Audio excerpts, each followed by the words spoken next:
a blessed Advent Sunday to us. I am emphasizing the precedence of seasons like Advent, even if today we know it is December 8th, but it is moved tomorrow. The solemnity of the Immaculate Conception is moved tomorrow. However, in the context of the Philippine setting, our dear bishops of the Catholic Bishops of the Philippines, CBCP, has already asked from the Holy See, from the dicastery, that even if we go to Mass today, we already receive the, tungod kay ang December 8 is, Pistang Iglilihiman. But if you have time tomorrow, or your devotion pushes you, you still go to Mass tomorrow. No? But for the benefit of those who may be sometimes somehow scrupulous or forgetting, today's Sunday Mass, even if our prayers and readings are for the second Sunday of Advent, that's why we will never forget the Blessed Virgin Mary. Ato guna siyang mama, right? Okay, so with that spirit, after all, whenever we talk about Advent, whenever we talk about coming, there is always the Blessed Virgin Mary, part of the whole picture.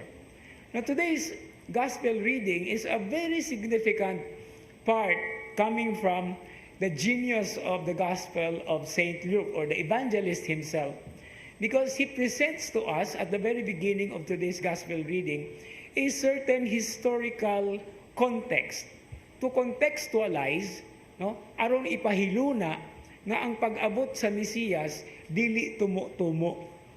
That the birth of the Son of God, when He became flesh and dwelt among us, is not a product of the imagination, that it happened in the history of humanity. In fact, when we start opening our Bibles, when we read the book of Genesis, especially chapter 1, that is the entry point of God into the history of the world. Even if He is timeless, He is eternal. He allowed Himself to be part of the whole context of history with a beginning and with an end. But He remains eternal. And so also His plans are eternal. And it is in the fullness of time that He has sent His Son. And we are here now in the second Sunday of Advent, which leads us to the very heart of the commemoration, or the refreshing, or the remembering of His first coming, without losing the message of the coming as the very theme of Advent, because He also has promised to come again in His time. We do not know the exact time, but He is for sure coming back. In this sense, now, part of this historical contextualization, aron ipahiluna diha sa kasaysayan, comes out the personality of John the Baptizer. And here, it is not just the Gospel of Luke, but all the Gospels, the four Gospels in the New Testament, making the prophecy of Isaiah as something that is already, or with a someone that is already embodying what the message of the prophet is. That is why we hear in today's Gospel reading a quotation from the prophet Isaiah about a voice of one crying out in the wilderness. And this is John. He is the precursor, and his message is forgiveness. But forgiveness cannot be obtained without repentance. Now, in the context of our preparation for the year of hope, as we are pilgrims of hope, a very beautiful theme is actually crafted for today's Gospel, for today's Sunday. And it is about forgiveness and repentance. Now, what is forgiveness?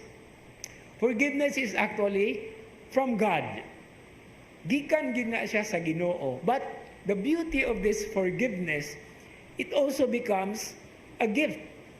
That gift can also be given to other people. That's the reason why forgive us our sins as we forgive those who sin against us. So it is actually a reciprocating dynamics. No? It's a reciprocating what we call dynamism in our life.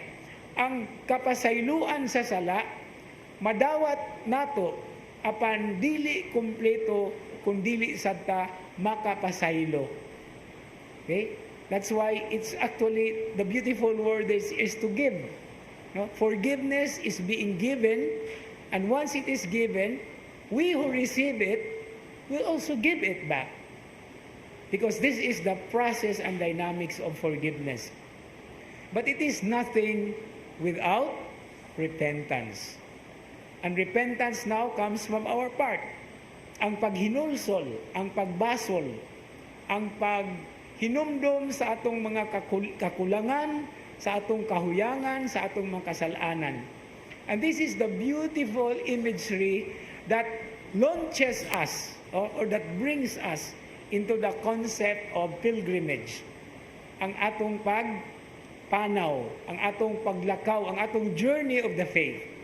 That it is through the repentance, our repentance, that we continue to move on despite the many different things that are actually bringing us down or bringing us back. Bahala na o bisan pa man sa kakulian, sa kasalanan, sa atong kahuyangan, sa atong pagkatawhanon, we continue moving on this journey. And it is the forgiveness and the repentance, forgiveness that comes from God and the forgiveness that we can also share with others, and our own response of repentance can make the journey a continuous one. No, bahala na yung mga drawbacks, mga setbacks, or whatever backs. No? Basta padayon kita diha sa atong pagpanaw. And this Advent season is also the same thing. Sa atong pagpangandam, naa sa kasing-kasing, in the same way that forgiveness and repentance is at the heart of the Gospel of Luke and all the other writings, not only of the New Testament, but also of the Old Testament. That's the message of Baruch. That's the message also of the responsorial psalm.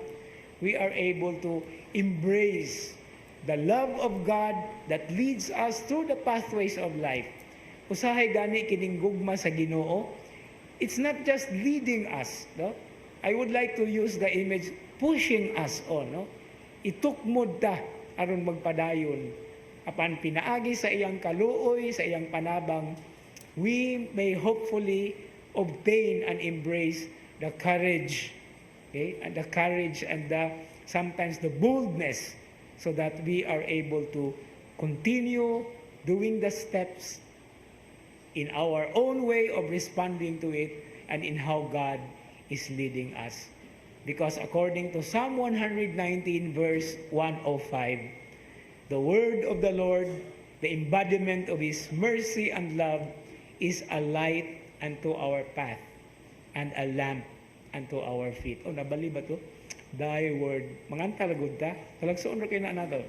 Thy word is a lamp unto my feet and a light unto my path. Amen.